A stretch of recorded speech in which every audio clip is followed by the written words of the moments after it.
A gente está o tempo todo cercado por dados, por estatísticas, seja no noticiário, em relatórios do trabalho ou até em conversas mais informais. Mas a gente para pensar no que esses números significam de verdade?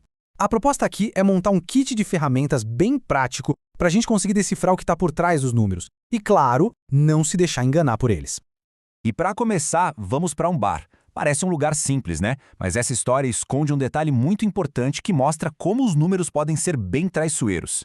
Dependendo de como a gente olha para eles, a história que eles contam muda e muda muito. Então, vamos imaginar a cena.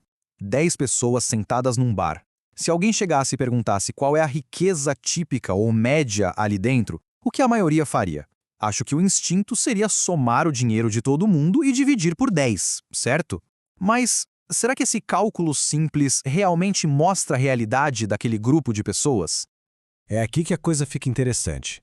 Imagina que 9 dessas pessoas têm, sei lá, uns R$ 1.000 no patrimônio. Gente normal. Só que a 10ª pessoa, essa é um milionário, com patrimônio de 20 milhões de reais. Uma única pessoa que, como a gente vai ver, bagunça completamente a conta. Para a gente entender de verdade o efeito desse milionário, precisamos dar um passinho para trás. Antes de sair analisando, a primeira coisa a se fazer é organizar os dados. Porque sem organização, os números são só um monte de ruído, uma confusão.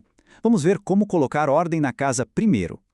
Olhar para uma lista de dados assim, toda bagunçada, é que nem tentar entender uma conversa no meio de uma festa lotada. É só barulho, um monte de informação jogada. A gente olha e se pergunta, por onde eu começo a entender o que as pessoas mais gostam de beber aqui? E aí, com uma ferramenta super simples, uma tabela de frequência, o caos vira ordem. Em vez daquela lista confusa, a gente só conta quantas vezes cada refrigerante apareceu. E pronto. Na hora já dá para ver um padrão. Coca-Cola está na frente. A clareza é imediata.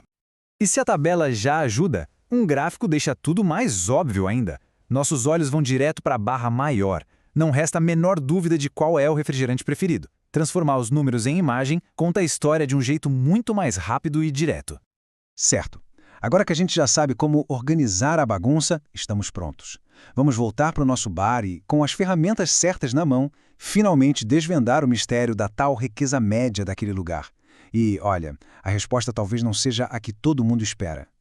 A primeira ferramenta que vem à cabeça da maioria das pessoas é a média que a gente aprende na escola, a média aritmética. É o clássico soma a grana de todo mundo no bar, incluindo o nosso amigo milionário, e divide por 10. Simples assim.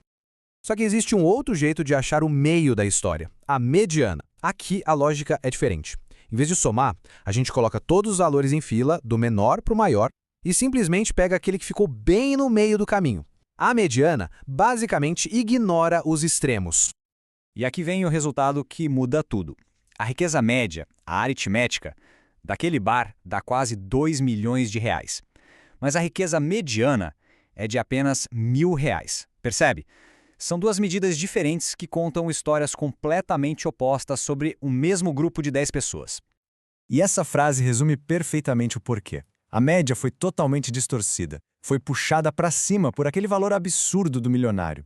Já a mediana, ela nem ligou para ele. Ela só olhou para quem estava no meio da fila. E nesse caso, a mediana de R$ 1.000 descreve muito melhor a realidade da pessoa típica que estava naquele bar. Ok, então parece que a mediana é sempre melhor, né? Calma aí, não é bem assim. Saber o centro da distribuição é importante, mas às vezes o mais crucial é entender o quão espalhados os dados estão. Pensa só nessa situação. 2 turmas de uma escola fizeram a mesma prova e, no final, as duas tiveram a mesma nota média, 75%. Isso quer dizer que o desempenho dos alunos foi igual nas 2 turmas, que elas são parecidas? A resposta pode surpreender. Para responder isso, a gente precisa de mais uma ferramenta, o tal do desvio padrão. O nome parece meio técnico, mas a ideia é bem simples. Ele mede se os dados estão todos juntinhos, concentrados perto da média, ou se eles estão muito espalhados. Olha só a turma A. O desvio padrão aqui é baixo. As notas estão todas ali, bem pertinho da média de 75%. O que isso indica? Um desempenho bem consistente, bem regular. Quase todo mundo tirou uma nota parecida. Agora, a turma B. A média é a mesma, 75%. Mas olha a confusão. As notas estão para todo lado. Tem gente com nota muito alta e gente com nota muito baixa. O desvio padrão aqui é altíssimo, mostrando uma inconsistência enorme no desempenho. A média, sozinha, jamais contaria essa parte da história.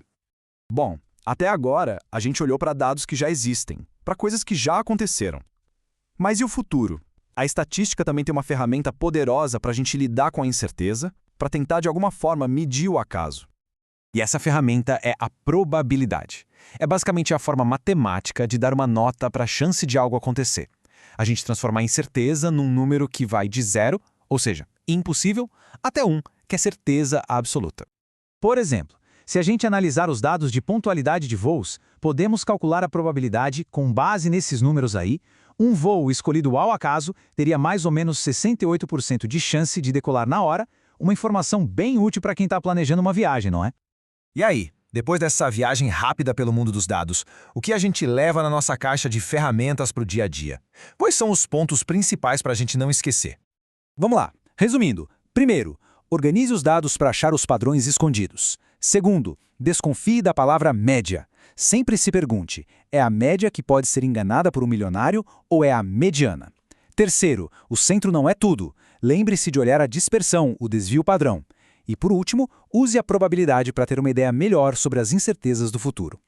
Isso tudo nos deixa com uma reflexão final. Da próxima vez que aparecer uma reportagem, um estudo, qualquer coisa falando de um valor médio, qual é a primeira pergunta que tem que vir na cabeça para a gente entender de verdade o que aquele número está tentando nos dizer?